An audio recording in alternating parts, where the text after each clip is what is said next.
అంతకాంతని సతి అగ్ని తప్తమైనది, మేలు త్యాగమిచ్చి తాను నీలో లీనమైనది. ఆదిశక్తి ఆకృతి అద్రిజాత పార్వతి, తానువైన ప్రాణధవుని చెంతకు చేరుతున్నది.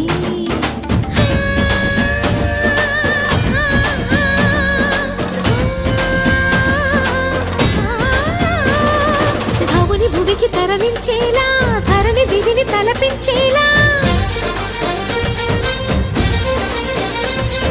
రసతరంగిణి లీల ఎదిని నృత్యరతుని చేయగలిగే వేళ.